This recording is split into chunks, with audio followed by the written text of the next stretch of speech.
ये अब ये भी मुर्दा दोबारा जिंदा हो गया है, और शबर जैदी साहब ने उसके उस मुर्दे में ना सिर्फ जान डाली है, बाकायदा ऑक्सीजन के 2 सिलेंडर डाले हैं।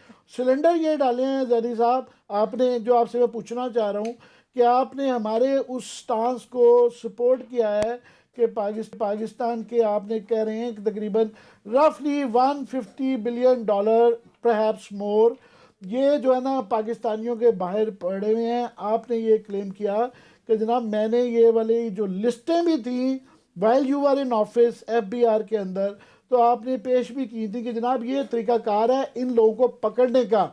आज आपकी मैं ट्वीट दे रहा था, आपने उसमें ये भी फरमाया हुआ है कि जनाब बड़ा आसान काम है कि ये जिनकी डेबिट जो है 1,000 लाख डॉलर से ज़्यादा है पिछले 15-20 साल में, ये लिस्टों के निकाल लें तो आपके सामने ये लोग भी आ जाएंगे और ये फिगर भी आ जाएगा। Is it that simple? Aamir वकील साहब, आवाज आ रही है मेरी? जी जी, बहुत अच्छी तरीके से आ रही है।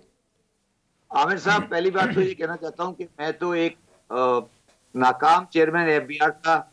आप मुझे बुला के कोई फायदा नहीं है। मैं तो सिर्फ एक आपको थ्योरेटिकल बात कर सकता हूँ कि मैं जो चाहता था वो मैं नहीं कर सका। अगर आपने सवाल किया है मुझसे कि ये क्या है, तो मैं बताना चाहता हूँ कि मैंने 2016 में एक किताब लिखी थी, Panama leak in blessing in disguise. किताब का नाम था Panama leak blessing in disguise. उस किताब में मैंने दो चीजें लिखी थी। एक मैंने लिखा था कि आपको एसिड डिक्लेरेशन लॉ लाना पड़ेगा। दूसरा मैंने लिखा था कि पाकिस्तानियों के तकरीबन 120 बिलियन डॉलर बाहर पड़े हैं। और मैंने ये भी लिखा था उसमें कि ये जो फिगर इसहाक डार साहब ने और तारिक बाजवा ने कैबिनेट समरी में दी है 200 की, ये मेरे हिसाब से गलत है, इसकी कोई बेसिस नहीं है। और मेरा जो 120 बिलियन का फिगर था उसकी मैंने बेसिस बताई थी, और बेसिस में मैंने ये बताया था कि ये किस तरह से पाकिस्तान के पैसे बाहर एक्यूमुलेट हुए हैं। मैं उसकी एक सिर्फ मिसाल देता हूँ आपको कि आपके मुल्क में ये आम रवाज है कि जब कोई बंदा प्लांट मशीनरी इंपोर्ट करता है तो उसमें से 10 से 12% उसका कमीशन पहले ही बाहर क्रेडिट हो जाता है। तो आप पाकिस्तान की पोर्ट और मशीनरी निकाल लें पिछले 40 साल की, और उसका एक परसेंटेज निकाल लें, आपको नजर आ जाएगा किसका पैसा है और कहाँ क्रेडिट हुआ है। इसी तरह मैंने और भी ऐड दिए थे, और सब मिला के मैंने ये कहा था कि 120 के आसपास है और 120 से ज्यादा ही है। उसके बाद जब मुझे राकिब निसार साहब ने एमिकस क्यूरी बुलाया था सुप्रीम कोर्ट में, तो मैंने उनसे एक बात कही थी कि जनाब ये जो आपके पैसे हैं ये स्टेट स्पॉन्सर्ड करप्शन है।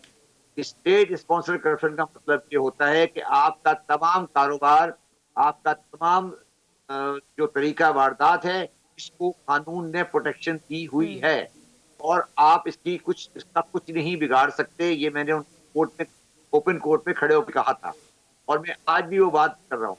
मैं आपको फिर ये बात, आज मैंने सुबह ट्वीट में ये बात क्लियर की है, और ये बिल्कुल 1-2 मिनट का काम है।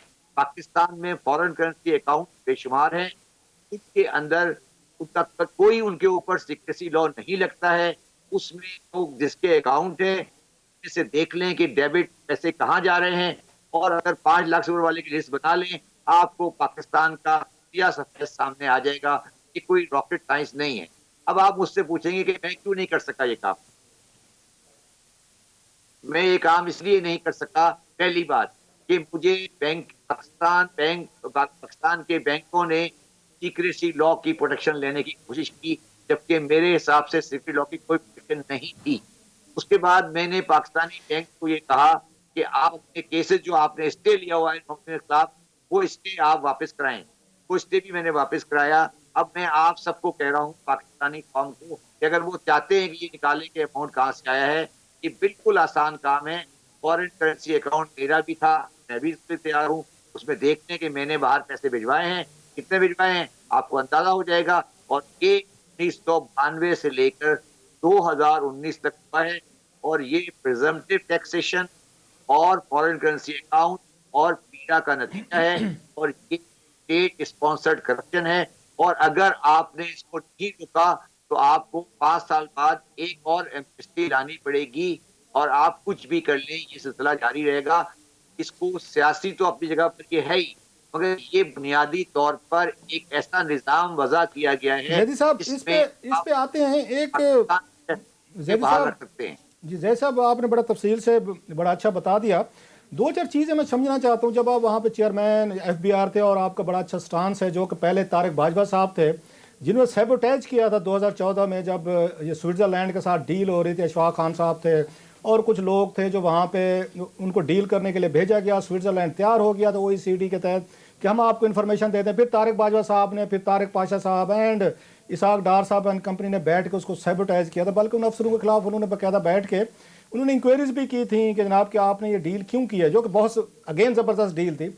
आपने कुछ उसको भी इन्वेस्टिगेट करने की कोशिश की थी कि इसको सैबोटाइज करने के पीछे किस किस लोगों के ये मफादात है? क्योंकि 200 अरब डॉलर की जो बात है वो तो डार साहब ने वहाँ पे की थी, कौमी असम्बली के फ्लोर पे खड़े होकर की थी। और जब ये मुहैदा होने लगा था तो मुहैदे को सैबोटाइज कर दिया गया, क्योंकि उसमें सब लोगों का पैसा था जो खतरा हो रहा था।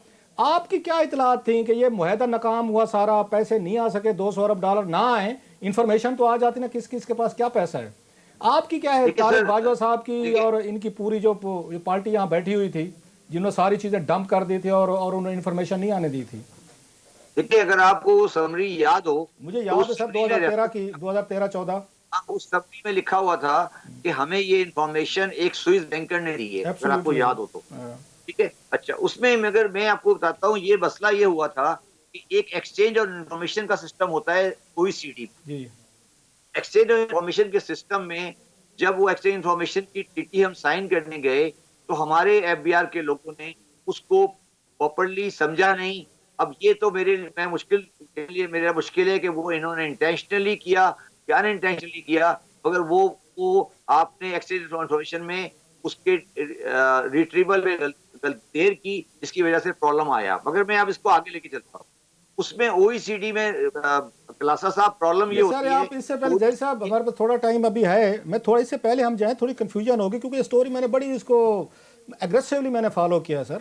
इसमें कोई ऐसा सच कोई प्रॉब्लम नहीं था। जो पहली टीम भेजी गई थी अशफाक साहब और एक दो उसमें खतून भी अफसर थे FBR के, तो स्विट्ज़रलैंड ने इनसे सिर्फ दो चीज़ें मांगी थी सर कि हम आपको जो दे रहे हैं सारी इन्फॉर्मेशन कि कितने कितने पाकिस्तानियों का यहाँ पे अकाउंट्स हैं, कितना पैसा है। एक तो उन्होंने कहा आप हमें मोस्ट फेवरेट नेशन का दर्जा दें, नंबर 1। नंबर 2 उन्होंने कहा था कि आपके यहाँ जो हमारी यहाँ पे कंपनीज हैं जो बिजनेस करती हैं उनके डिविडेंड जो है आप उसको 10 से 5% तक लेके आएँ। मतलब आप उनके टैक्स की उन्होंने कंसेशन मांगी थी, जो कि इतनी बड़ी बात नहीं थी। 200-250 मिलियन डॉलर की आपस में इनकी ट्रेड थी, जिसको इसाक डार साहब ने और तारिक बाजवा साहब ने बाद में सैबोटाइज किया, क्योंकि पता चला इससे आसिफ अली जरदारी साहब के पैसे वहाँ पड़े थे 60 मिलियन डॉलर पर, उनके शरीफ फैमिली के अपने पैसे पड़े थे। सो इसमें ऐसा सच की बहुत बड़ी हिचनी थी जिसको बाद में बुनियाद बनाया गया था कि इसलिए हम मुहैदा नहीं करते। फॉर क्लैरिफिकेशन, अब वो बात कर दी, बता देता हूँ। स्विट्जरलैंड की जो ट्रीटी है पाकिस्तान के साथ, ये one of the oldest treaty है डबल टैक्सेशन की, और इस ट्रीटी के अंदर स्विस लोगों को बहुत एग्जेम्पशन मिली हुई है और जो ठीक है।